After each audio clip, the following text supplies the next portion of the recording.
काय वर्ष 2 वर्षांनी पुढे जर तुम्हाला ठाकरे भाजपबरोबर दिसले तरी आश्चर्य वाटायला नको, कारण की तुम्हाला मी तुम्ही लिहून ठेवा, म्हणजे या घडामोडी रेकॉर्ड सगळं रेकॉर्ड होतं. या घडामोडी या राजकारण तुम्ही जवळच बघत आलेलं आहे. आणि मी असंच सांगितलं होतं की ज्यावेळी आपले अजित पवार आहेत त्यांनी सांगितलं होतं की मी कदापि राष्ट्रवादी सोडणार नाही आणि मी राष्ट्रवादी राहणार वगैरे, आणि मी त्यावेळी मी असंच सांगितलं, ठामपणे सांगितलं की पुढच्या 2 महिन्यात मी तुम्हाला वेगळे होऊन भाजपबरोबर गेलेलं दिसतं. त्यामुळे राजकारणामध्ये सर्व काही शक्य असतं, राजकारणात अशक्य काहीच नसतं राजकारण. नक्कीच राजकारणात बघा, शिंदे जे तोडपुढे जे राजकारण करतात की आता ज्याप्रमाणे शिंदेच्या संपर्कात जर ठाकरे यांच्या गटात कल्याणमध्ये काय नगरसेवक असते तर साहजिकच आहे हे मुंबईत होऊ शकतं ना. हे शिंदेला भीती हमखास आहे, म्हणजे ठाकरे पडू शकतील किंवा भाजप पडू शकेल ही भीती काय माहिती त्यांच्या मनात, आणि त्यांनी ते नमस्कार, मी संकेत आणि आपण पाहत आहात मुंबई आउटलुक. राज्यामध्ये 29 महानगरपालिकांच्या निवडणुका झाल्या, निकाल आला आणि आता महापौर पदासाठी रस्सीखेच सुरू आहे. राज्यातल्या 29 महानगरपालिकांमध्ये जवळपास 25-26 महानगरपालिकांमध्ये महायुतीची सत्ता स्थापन होईल अशी चिन्ह आहेत. त्यांना महायुतीला म्हणून बहुमत मिळालेलं आहे. एक 3-4 महापालिका आहेत ज्यामध्ये त्यांना बहुमत मिळालेलं नाही आहे किंवा त्या महानगरपालिका या विरोधी पक्षांकडे गेलेल्या आहेत. परंतु ज्या महापालिकांमध्ये महायुतीची सत्ता स्थापन होऊ शकते असं जे चित्र आहे त्यामध्ये देखील आता रस्सीखेच मोठ्या प्रमाणात सुरू आहे. आणि त्यातही मुंबई, कल्याण डोंबिवली, त्यानंतर ठाणे इथे घोडेबाजार सुरू आहे. हा नेमका घोडेबाजार काय आहे, कशा पद्धतीचा आहे? एवढ्या मोठ्या प्रमाणामध्ये महायुतीला यश मिळाल्यानंतर देखील महायुतीतल्याच मित्रपक्षांमध्ये महापौर पदासाठी ही रस्सीखेच का सुरू आहे, त्याचं काय नवीन समीकरणं राज्यामध्ये बघायला मिळणार का, ह्या सर्व गोष्टींवर चर्चा करण्यासाठी आपल्यासोबत नवराष्ट्राचे संपादक संजय मलमे सर आहेत. सर, मुंबई आउटलुकमध्ये तुमचं स्वागत आहे. 29 महानगरपालिकांच्या निवडणुका झाल्यात आणि जवळपास सर्वच महानगरपालिकांमध्ये महायुतीची सत्ता स्थापन होईल असं दिसतंय. ह्या एकंदर या निवडणुकीकडे तुम्ही कसं बघितलंय, कसं कव्हर केलंय आणि हा जो रिझल्ट आहे ह्यातून काय मेसेज मिळतोय? 29 महापालिका निवडणुकीची जी काही रणधुमाळी सुरू होती मागील काही महिनाभर सुरू होती ते संपलेली आहे आणि चित्र स्पष्ट झालेले आहे की भाजपने सर्वदूर महाराष्ट्रात आपले पाळेमुळे घट्ट केलेत. एकत्रित तुमच्या या सर्व निकालावरून लक्षात येईल.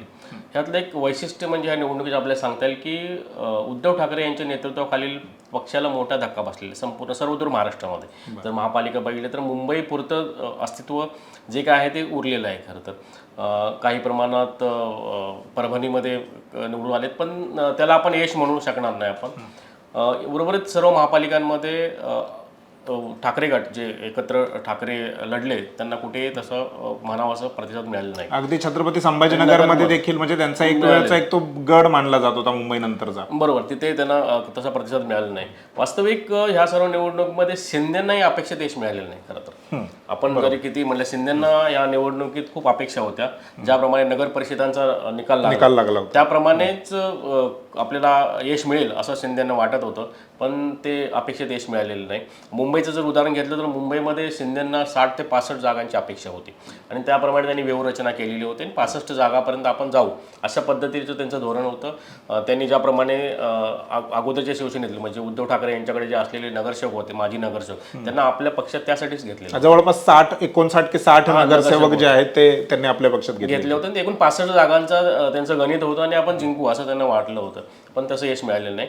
जर आपण विचार केला तर मराठी मतांचे ध्रुवीकरण करण्याचा जो प्रयत्न केला ठाकरे बंधूंनी, तर ठाकरे बंधू यशस्वी झाले, पण तो फक्त मराठी भागांपुरताच ती जादू चालली.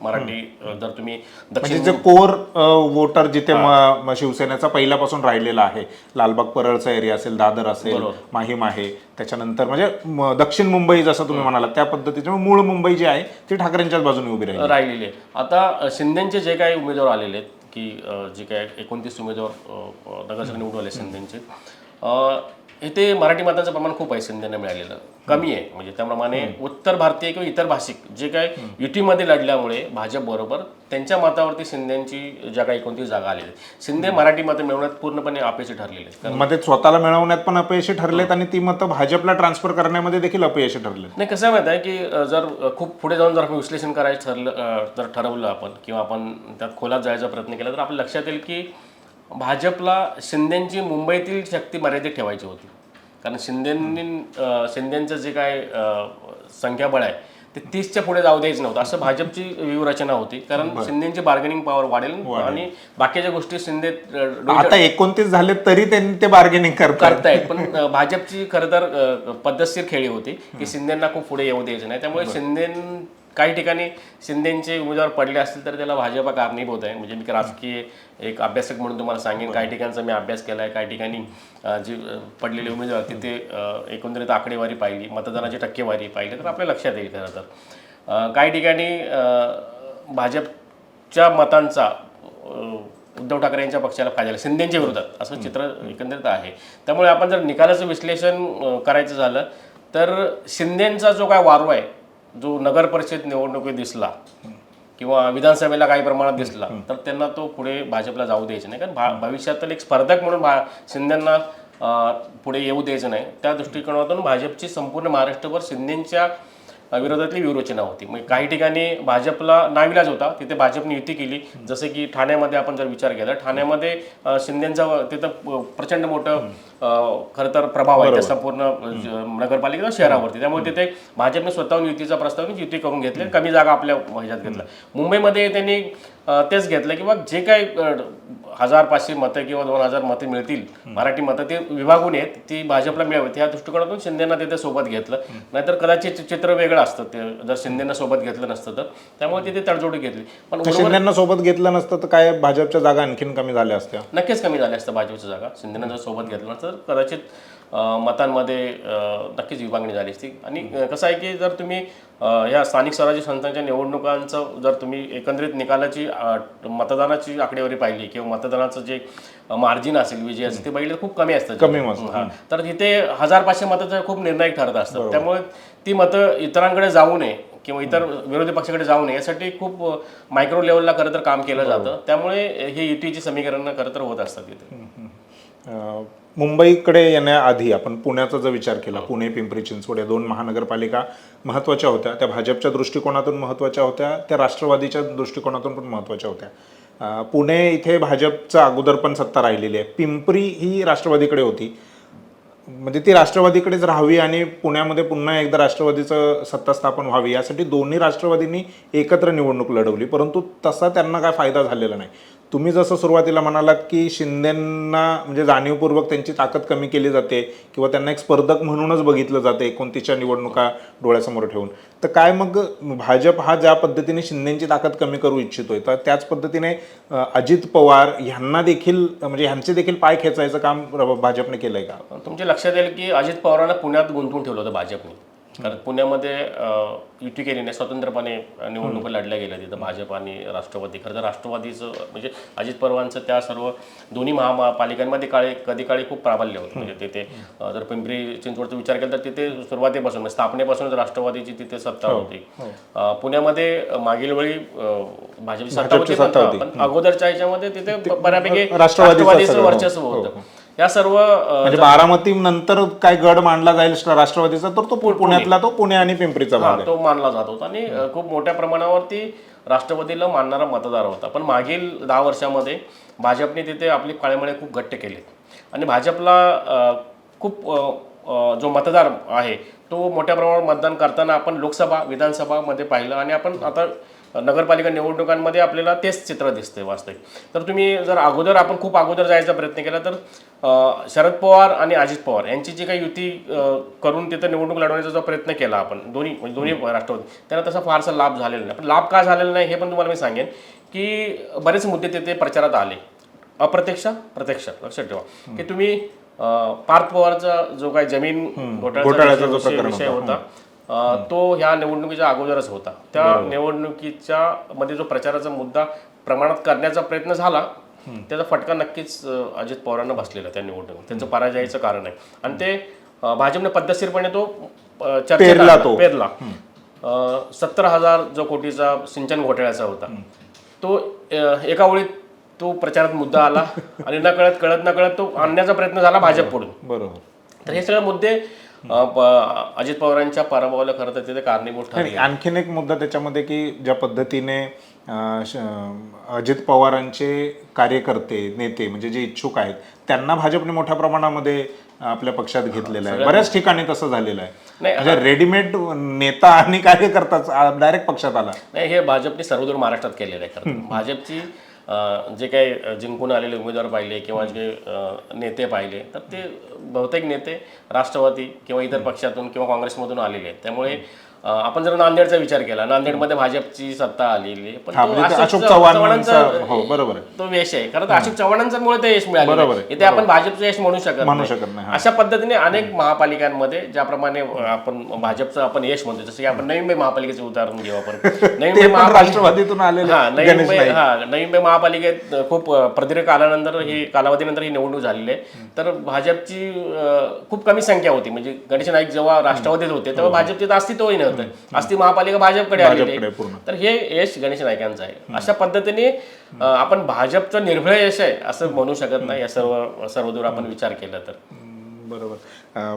पुणे पिंपरी नंतर आपण येऊयात कल्याण डोंबिवलीमध्ये. ती महानगरपालिका म्हणजे यासाठी या दृष्टिकोनातून ती महत्वाची. एक तर ते ठाणे जिल्ह्यात येते, एक म्हणजे ती शिवसेना शिंदेसाठी महत्वाची आहे, भाजपसाठी महत्वाची यासाठी आहे की भाजपचा प्रदेशाध्यक्ष त्या महानगरपालिकेतला आहे. त्यामुळे त्यांनी देखील आपली पूर्ण ताकद जी आहे म्हणजे जे काय करता येईल, जे काय शक्य आहे ते केलंय.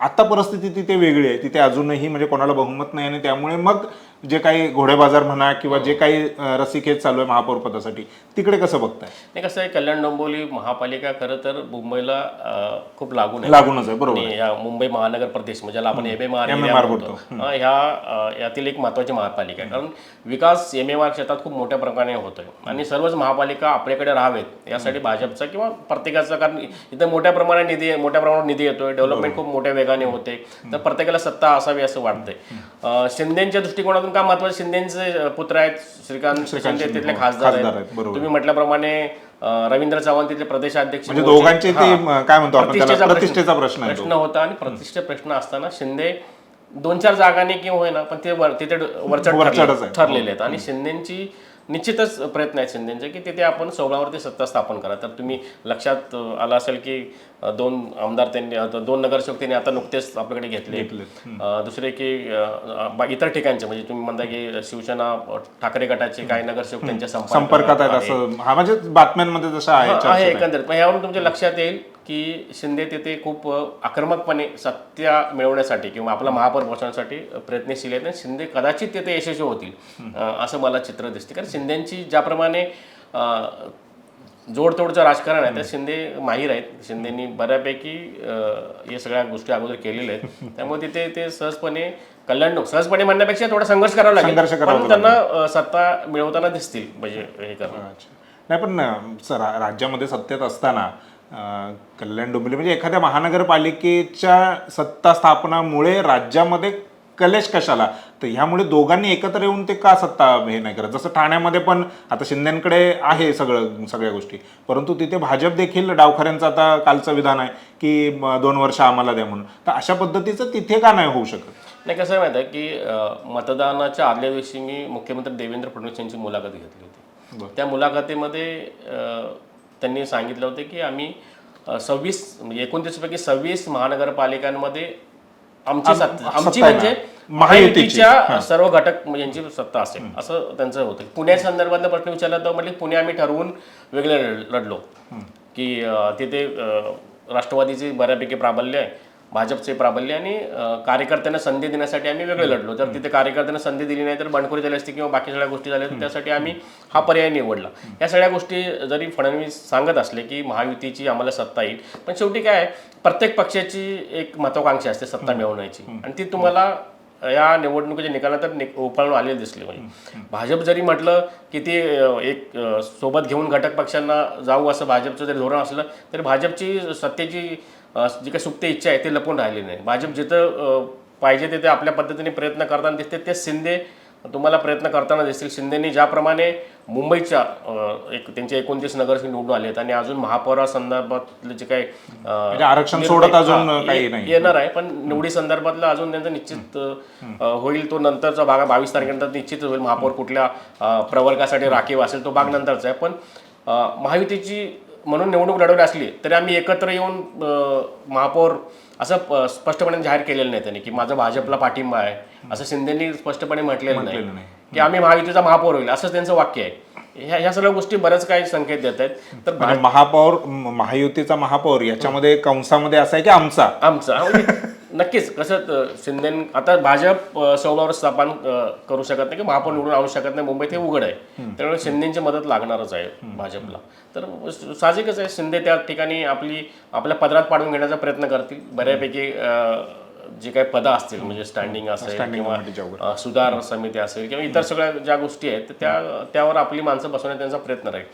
त्या मोबदल्यात उद्या जर आपण समजा शिंदेंनी पाठिंबा मुंबईमध्ये द्यायचा निर्णय घेतला, अर्थात देतील असते कारण पर्याय नाही त्यांच्यापुढे, एकत्र निवडणूक लढले, त्या मोबदल्यात ते कल्याणमध्ये आपला जो काय आहे जर तडजोडचे राजकारण झालं नाही असेल तर तुम्हाला भाजपला सांगतील आम्हाला तुम्ही पाठिंबा द्या, बाहेरून द्या किंवा कसं द्या, तो विषय होईल.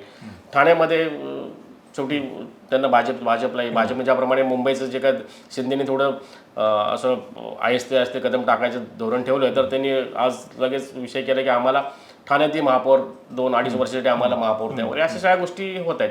पण एकंदरीत पाहता जर आपण 2029च्या निवडणुका डोळ्यासमोर ठेवल्या तर आपण शिंदेसाठी हा पुढचा काळ म्हणजे जो काय आहे तो कठीण जाताना दिसेल. कारण भाजप ज्या पद्धतीने भाजपनी या 29 महापालिकांमध्ये जी व्यूहरचना केलेली होती, शिंदेंना जरी सोबत घेतलं असलं तरी शिंदेंना ठिकठिकाणी थांबवण्याचा प्रयत्न मात्र भाजपने केलेला आहे. कारण शिंदेंचं वाढतं प्राबल्य मी अगोदर सांगितलं तुम्हाला की ते त्यांना 29पर्यंत त्यांना नको आहे. कारण भाजपचं स्वबळावर लढणं हे जवळपास त्यांनी निश्चित केलेलं आहे की 2029ची विधानसभा ही स्वबळावर लढणार आहे. त्यामुळे इतर स्पर्धक म्हणजे जरी तो महायुतीत असला तरी त्यांना नको आहे. त्या दृष्टिकोनातून त्यांची ही व्यूहरचना आहे. बरं, मुंबईतला विचार करायचा झाला तर मुंबईमध्ये जे अगोदर हा महापौर पदाचा एक विषय वेगळा आहे, परंतु ज्या पद्धतीचे निकाल आले, तुम्ही सुरुवातीला थोडं सांगितलं की मराठी माणूस हा ठाकरेंच्या बाजूने उभा राहिला. काय कारणं आहेत की भाजपला इतक्या मोठ्या प्रमाणामध्ये 40-42% वोट शेअर जो आहे त्यांचा तो इतक्या मोठ्या प्रमाणात जाण्याचं काय कारण आहे? तुम्हाला आठवत असेल मी 5-6 महिन्यापूर्वी एक मुलाखत दिली तुमच्याशीच मी बोललो होतो की जेव्हा ठाकरे बंधू दोन्ही एकत्र येत होते तेव्हा तुम्ही म्हटले की ठाकरे बंधूंचे येण्यामागे, तर ठाकरे बंधूंच्या या एकत्रीकरणामध्ये किंवा एकत्र येण्यामध्ये राज ठाकरेंची भूमिका संशयास्पद वाढते, मी त्यावेळी म्हटलं होतं. बरोबर, तुम्ही असंही म्हणाला होतं की कदाचित भाजपनेच त्यांना तिकडे पाठवले की आजही राज ठाकरेंची ही एकंदरीत भूमिका या सर्व प्रक्रियेमध्ये संशयास्पद आहे. कारण ज्याप्रमाणे राज ठाकरे यांनी निवडणुकीच्या 2-4 दिवस अगोदर काही स्टेटमेंट केली जी उत्तर भारतीयांसंदर्भातले म्हणजे आम्ही ठाकरेंनी की आम्ही ट्रेन बंद करू, जे गाड्या एक्सप्रेस बाहेर मिळतात ते आम्ही बंद करू, जसं की जे आपले चेन्नईचे जे तामिळनाडूमधून जे काही भाजपा नेते आलेले होते त्यांनी अन्नमलाई त्यांनी एक स्टेटमेंट केल्यानंतर त्यावर त्यांनी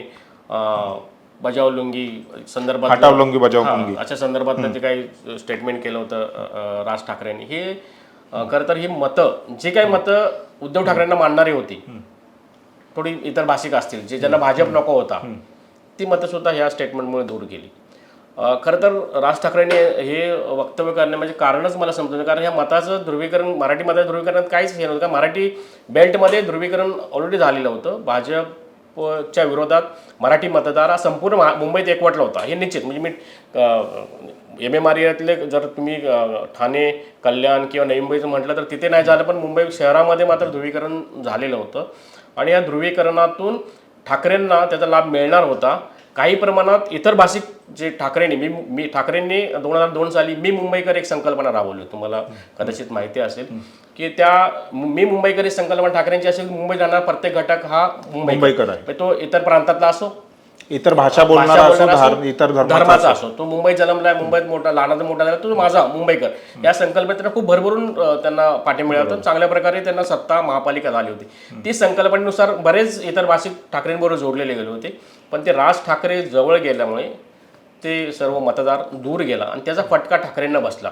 राज ठाकरेंशिवाय म्हणजे राज ठाकरेंना न घेता जर त्यांनी एकंदरीत निवडणूक लढवली असती संपूर्ण मुंबईतली काय इतर छोटे मोठे घटक पक्ष घेऊन, तर निदान ठाकरेंची 10-15 जागा, 10 तरी किमान जागा वाढलेल्या तुम्हाला दिसल्या असतं. राज ठाकरेंच्या वक्तव्यामुळे काही जागा ठाकरेंच्या गमावल्यात काही ठिकाणी, असं एकंदरीत चित्र आहे. माझं पण अनालिसिस हेच होतं की मराठी मतं जी आहेत ती ठाकरेंनाच मिळणार, परंतु जी अमराठी मतं आहेत ती मतं भाजपला मिळू नयेत ह्या संदर्भातली ठाकरे बंधूंची कुठलीही व्यूहरचना, कुठलंही स्टेटमेंट त्या पद्धतीचं की मतं तिकडे जाऊ नयेत, भाजपला मिळू नयेत, ह्या संदर्भात त्यांचं कोणतंही स्टेटमेंट नव्हतं. ती व्यूहरचना केलीच नाही. आणि तुम्हाला लक्षात येईल की भाजपने मात्र जो मुस्लिम मतदार उद्धव ठाकरेंबरोबर जो गेला होता किंवा काँग्रेस बरोबर जो जाणार होता तो दूर साधण्यासाठी खूप पद्धतशीरपणे MIM ला त्यांनी बळ देण्याचा प्रयत्न केला. हे जरी मी खरं तर तुम्हाला खूप काही पुरावण्याशी सांगू शकेन की MIM जे काही मुंबईत ज्याप्रमाणे 7-8 जागा आल्या किंवा ज्याप्रमाणे मुस्लिम मतांचं ध्रुवीकरण करण्यात यशस्वी ठरलं, त्यामागे 100% भाजप आहे. भाजपाने खूप पद्धतशीरपणे ठाकरेंकडची मुस्लिम मतं, काँग्रेसकडची पण मुस्लिम मतं ही MIM कडे वळवली. त्याचा फटका हे बसलेला आहे नक्कीच, काँग्रेसलाही बसलेला आहे आणि उद्धव ठाकरे यांच्या पक्षालाही बसलेला आहे. बरोबर.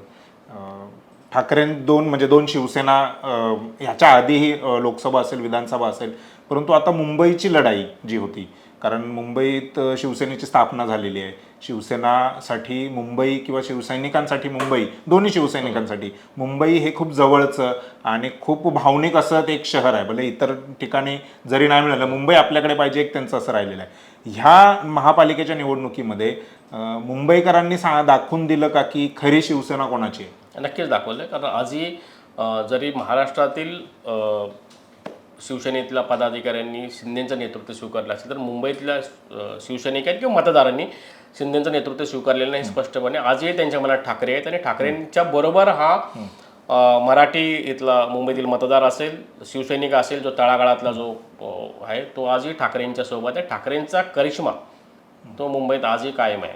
म्हणजे पराभव जरी, सत्ता जरी गेलेली असली तरी, ज्याला आपण जसं म्हणतो की गड आला परंतु सिंह गेला पण गड आला, ज्या पद्धतीचं आहे, तर तसंच सत्ता गेली परंतु गड जे आहेत मराठी माणसांचे की मराठी ज्या बहुल एरिया आहे तिथे ठाकरेंनी जे आहे ते आपला करिश्मा करून दाखवला. नाही ठाकरे मी मुख्यमंत्री फडणवीस साहेबांना एक प्रश्न विचारला होता निवडणुकीच्या त्या मुलाखतीमध्ये, महापालिका निवडणुकीनंतर ठाकरे बंधूंचं अस्तित्व काय असेल. त्यांनी खूप अर्थबोधक असं त्यांनी उत्तर दिलेलं होतं की हे बा की माझी जरी किती इच्छा असेल तर मी कोणाला संपवू शकत नाही. की लोकांनी त्याच्या कामाचं मूल्यांकन करून लोक ठरवत असतात आणि निवडणुकीमध्ये हार जीत होत असते आणि पुन्हा बाउन्स बॅक होता येतं. तुम्ही आपल्या कामाच्या पद्धतीनं आपल्या उणीव असतील, चुका असतील त्या आपण दुरुस्त करून आपण लोकांसमोर पुढे गेले की आपण पुन्हा खरं तर त्याच ताकदीने त्याच वेगाने आपण पुन्हा परत उभारी घेऊ शकतो. असं साधारणतः त्यांचा बोलण्याचा हे होता. त्यांचं हे त्यांनाही माहीत आहे की ठाकरे मुंबईतून संपणार नाहीत एकंदरीत त्यांच्या ह्याच्यातून. कारण ठाकरेंची पाळंमुळं खूप तळागाळात मुंबईमध्ये पोहोचले, कारण त्यांचा खूप मोठा 50-60 वर्षांचा हा इतिहास आहे. 1966 मध्ये शिवसेनेची स्थापना झाली, त्यापासून खूप मनामनात म्हणजे मुंबईतल्या तरी घराघरात मनामनात ही ठाकरे आणि शिवसेना हे पोहोचलेली आहे. ठाकरेंची शिवसेना इथे निश्चितच आजही लोकांच्या मनात, आणि शिंदेना इथे आपलं अस्तित्व निर्माण करण्यासाठी खूप मोठा संघर्ष करावा लागेल. त्यांनी जरी किती नेते घेतले आणि किती नगरसेवक घेतले तरी ते त्यांना यश आलेलं नाही, कारण हार्डकोर जो शिवसैनिक आहे, जो मतदार आहे, जो मानणारा म्हणजे खरा मराठी मतदार आहे, तो आजही ठाकरेंबरोबर हेच या निकालातून सिद्ध झालेलं आहे. ह्या आता महापौर पदाचा जो काय होईल पुढे ते 22 जानेवारी आरक्षण सोडत ज्यावेळी होईल त्यावेळी समोर येईल, परंतु नवीन समीकरणं बघायला मिळतील का? कारण कोणालाही बहुमत नाही आहे. भाजपकडे बहुमत येईल असं त्यांना वाटत होतं, परंतु तसं झालेलं नाही. शिंदेंनी तेवढी काय कामं केलेली नाही किंवा शिंदेंनी ठाकरेंच्या जागा कमी, जेवढ्या त्यांना अपेक्षित होतं तेवढ्या काही कमी केलं नाही. आता ही नवीन समीकरणं दिसतील का? ठाकरे आणि भाजप पुन्हा एकत्र येईल का? राजकारणात सर्व काही शक्य असतं. मी वारंवार सांगतो, राजकारण हे तुम्ही म्हणजे पूर्ण डायनामिक आहे. हा डायनामिक, कधी काय होईल, एक रात्र पुरेशी असते की राजकारण पूर्ण बदलण्यासाठी. त्यामुळे आणि लक्षात ठेवा तुम्ही, तुमच्या लक्षात येईल की ठाकरेंविषयी भाजपची म्हणजे केंद्रीय नेतृत्वाची जी भूमिका राहिलेली ते मावळ राहिलेली. ठाकरेंविषयी जरी ते प्रचारातून टीका करत असतील तरीसुद्धा त्यांनी ठाकरेंना नेहमी एक झुकतं माप दिलेलं आहे. तुम्ही जर पाहिलं की ईडी असेल किंवा इतर सगळ्या कारवाई तुम्ही इतर नेत्यांवर होताना दिसते, पण ठाकरेंच्या बाबतीत ते कधी झालेलं नाही. कारण विशेष म्हणजे मुंबई महापालिकेतील घोटाळे असतील, कोविडच्या वेळी झालेले घोटाळे असतील किंवा इतर स्टँडिंगच्या ज्या काय जे काही व्यवहार झाले स्टँडिंग चेअरमॅन असताना, शिवसेनेची सत्ता असताना, तर हे सर्व घटनाच्या माध्यमातून ठाकरेंना भाजपा त्रास देऊ शकली असती, पण त्यांनी दिलेलं नाही. एक पर्याय ठाकरेंचा भाजपने नेहमी ठेवलेला आहे आपल्या पुढे भविष्य दृष्टिकोनातून. म्हणजे ठाकरेंची गरज आज नाही उद्या लागेल तर आपल्याला ठाकरे आपल्यासमोर येतील, हे एक धोरण तुम्ही इथे तुम्हाला लक्षात घ्यावं लागेल तुम्हाला की केंद्रीय जे काही राजकारण आहे, म्हणजे आपण केंद्रातलं राजकारण आहे, याचाही ह्या सर्व घडामोडीचा खूप जवळचा संबंध आहे. कसं आजही केंद्रातलं सरकार जर तुम्ही पाहिलं तर चंद्रबाबू नायडू आणि नितीश कुमार यांच्या पाठिंब्यावरती आहे. तिथे गरज आहे उद्या काय एखादा निर्णय घ्यायचा झाला तर हे काही विश्वासार्ह साथीदार नाहीत दोघे, म्हणजे भाजप दृष्टिकोनातून. त्यामुळे ठाकरेंचा पर्याय हा त्यांनी खुला ठेवलेला आहे. त्यामुळे ठाकरेंविषयी त्यांचा सॉफ्ट कॉर्नर पुढेही राहील कदाचित. म्हणजे तुम्ही म्हणता त्यामुळे काही होऊ शकतं, म्हणजे जर आलं मनात त्यांच्या जरी बरोबर सोबत घ्यायचं असेल तर भविष्याच्या राजकारणात आणखी काय वर्ष 2 वर्षांनी पुढे जर तुम्हाला ठाकरे भाजपबरोबर दिसले तरी आश्चर्य वाटायला नको. कारण हे तुम्हाला तुम्ही लिहून ठेवा, म्हणजे या रेकॉर्ड सगळं रेकॉर्ड होते. या घडामोडी या राजकारण तुम्ही जवळ बघत आलेलं आहे. आणि मी असं सांगितलं होतं की ज्यावेळी आपले अजित पवार आहेत त्यांनी सांगितलं होतं की मी कदापि राष्ट्रवादी सोडणार नाही आणि मी राष्ट्रवादीच राहणार वगैरे, आणि त्यावेळी मी असंच सांगितलं, ठामपणे सांगितलं की पुढच्या 2 महिन्यात ते तुम्हाला वेगळे होऊन भाजपबरोबर गेलेले दिसतात. त्यामुळे राजकारणामध्ये सर्व काही शक्य असतं, राजकारणात अशक्य काहीच नसतं राजकारणात. ज्या पद्धतीने आता शिंदेंनी त्यांचं म्हणणं आहे की आम्ही काही कोंडून ठेवलेलं नाही, डांबून ठेवलेलं नाही आहे, प्रशिक्षण देण्यासाठी वगैरे त्यांना हे केलेलं आहे. परंतु तरी 29 नगरसेवक जे आहेत ते त्यांनी वेगळ्या हॉटेलमध्ये ठेवलेले आहेत. त्या 29 नगरसेवकांची ना विजयी मिरवणूक निघाली ना, त्यांना सत्कार समारंभ, ते जे काय विजयानंतर ज्या गोष्टी होतात ते करता नाही आल्या. जसे रिझल्ट लागला तसं त्यांना हॉटेलमध्ये ठेवून गेलं. शिंदेंना पण हे वाटतंय का की भाजपची भीती आहे, भाजप आमचे नगरसेवक घेऊन जाईल वगैरे?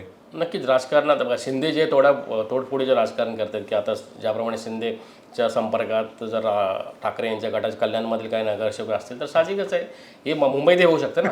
हे शिंदेला भीती हमखास आहे, म्हणजे ठाकरे फोडू शकतील किंवा भाजप फोडू शकेल ही भीती काय माहिती त्यांच्या मनात, आणि त्यांनी ते त्यासाठीच त्यांनी ठेवलेलं आहे. म्हणजे ते जरी किती म्हणत असतील की आम्ही प्रशिक्षण देण्यासाठी वगैरे, तर ह्या सगळ्या गोष्टी राजकारणात होत असतात की हे सगळ्या गोष्टी तुम्ही जर पाहत आलात राजकारण याला हॉटेल पॉलिटिक्स म्हटलं जातं, या पद्धतीने ठेवलं जातं. कारण वास्तविक शिंदे खरं तर या निकालावरती समाधानी नाहीत, ते खूप नाराज आहेत. म्हणजे त्यांना जे अपेक्षित यश मिळायला पाहिजे ते मिळालेलं नाही.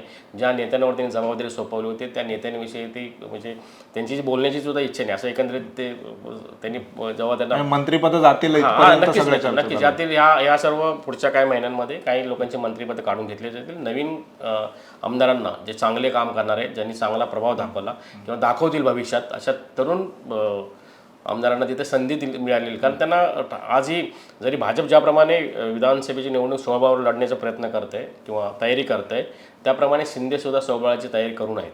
म्हणजे शिंदेना माहीत आहे उद्या भाजपाकडून आपल्याला जर युतीमध्ये सहभाग करून घेतलं नाही किंवा तिने युती फिसकटली तर आपली तयारी असायला पाहिजे. म्हणून शिंदेंचीही त्या दृष्टिकोनातून तयारी सुरू आहे. त्यामुळे या सत्तेचा उपयोग जसं सध्या तरी सरकारमध्ये तर पुरेपूर उपयोग करून आपल्या तरुण आमदारांना मंत्री करून त्यांच्या माध्यमातून त्या भागामध्ये आपलं काम करण्याची शिंदेची तुम्हाला तयारी पुढच्या काही वर्षांमध्ये 2-3 वर्षांमध्ये तुम्हाला दिसेल. ज्या पद्धतीचं म्हणजे हे नवीन समीकरण तर नाही आहे, म्हणजे शिवसेना ठाकरे आणि भाजप जर एकत्र आले तर काय आश्चर्य वाटायला नको, आणि हे नवीन समीकरण नाही आहे. त्याच पद्धतीने शिंदेंना ज्या पद्धतीने भाजपची भीती वाटते त्याच भीतीला घेऊन ते पुन्हा एकदा ठाकरेंजवळ जाऊ शकतात का? म्हणजे असं काही समीकरण दिसतंय का तुम्हाला नजीकच्या काळात किंवा ह्या सगळ्या गोष्टी बघता? नाही, माझा एकंदरीत तर्क असा आहे की खरं तर शिंदेंना भाजपमध्ये मर्ज होण्यासाठी दबाव पुढच्या काही वर्षांमध्ये किंवा महिन्यांमध्ये तुम्हाला दिसेल की तुम्ही भाजपमध्ये आमदारांचा मर्ज व्हा. शिंदेंना मर्ज केल्यानंतर जी शिवसेना आहे उद्धव ठाकरे यांचे नेतृत्व, ते शिवसेनेला जे काही वास्तविक खरी शिवसेना म्हणून ते मान्यता आपोआपच मिळेकडे मर्ज झाल्यामुळे, आणि ती शिवसेना त्यांना जिवंत ठेवायचं भाजपला. खरं तर भाजपचं जर तुम्ही एक ध्येय ठेवलं किंवा त्यांचं टार्गेट ठेवलं तर त्यांना काँग्रेस नको आहे, काँग्रेस संपवायची. त्या दृष्टिकोनातून त्यांचं सगळ्या एकंदरीत भाजपची जी व्यूहरचना आहे म्हणजे त्यांनी संपूर्ण उच्चाटन करायचं देशातून काँग्रेसचं त्यांनी चंग बांधलेलंच आहे. म्हणजे काँग्रेस मुक्त भारत करायचं त्यांनी घोषणाही केलेली आहे. तर त्या दृष्टीने त्यांचे प्रयत्न आहेत किंवा त्या दृष्टीने त्यांची धडपड आहे. त्यामुळे तुम्ही म्हटल्याप्रमाणे ते जरी भाजपसोबत आले म्हणजे उद्धव ठाकरे शिवसेना यांची किंवा तर काहीच आश्चर्य वाटेल राजकारणामध्ये शक्य आहे. आणि ह्या दृष्टिकोनातून तुम्ही जर बघितले काल ज्याप्रमाणे म्हणजे विशेष म्हणजे तुम्हाला काही गोष्टींचं तुम्हाला मला आश्चर्य वाटतं म्हणजे ह्या गोष्टी काल ज्या घडामोडी घडल्या ते उद्धव ठाकरे नेहमी मिंदे म्हणणाऱ्यांना त्यांनी शिंदे हा शब्द पहिल्यांदाच उच्चारला. ह्या कुठल्या दृष्टीने वाटचाल आहे हे एक म्हणजे खूप चर्चेचा विषय आहे खरं तर. काल आजच म्हणजे ज्याप्रमाणे संजय राऊत यांनी यांचं खूप मुख्यमंत्र्यांचं खूप कौतुक केलं देवेंद्र फडणवीस ट्विट करून की बाबा अशा सगळ्या गोष्टी. त्यामुळे ठाकरे भाजपबरोबर आले तर तुम्हाला काही आश्चर्य वाटायला नको. ते सगळं शक्य आहे. काही होऊ शकतं राजकारणामध्ये आणि या सगळ्या घडामोडी राजकारणात होत असतात. राजकारण हे खूप दीर्घ पल्ल्याचं टप्पा असतो बरं. त्या बऱ्याच साथीदार येतात जातात हे सगळे चालूच असतं. त्यामुळे नवीन म्हणजे तुम्हाला कधी कल्पना केली नसेल की उद्धव ठाकरे काँग्रेसबरोबर जातील, कम्युनिस्ट त्यांच्याबरोबर येतील, त्यांचं समर्थन करतील. ह्या सगळ्या गोष्टी आहेत की त्यामुळे राजकारणात साथी बदलत असतात, येत असतात, नवीन मित्र दोस्त होत असतात. त्यामुळे दुरावलेले पुन्हा जवळ येत असतात. ह्या सगळ्या गोष्टी होतच राहतात.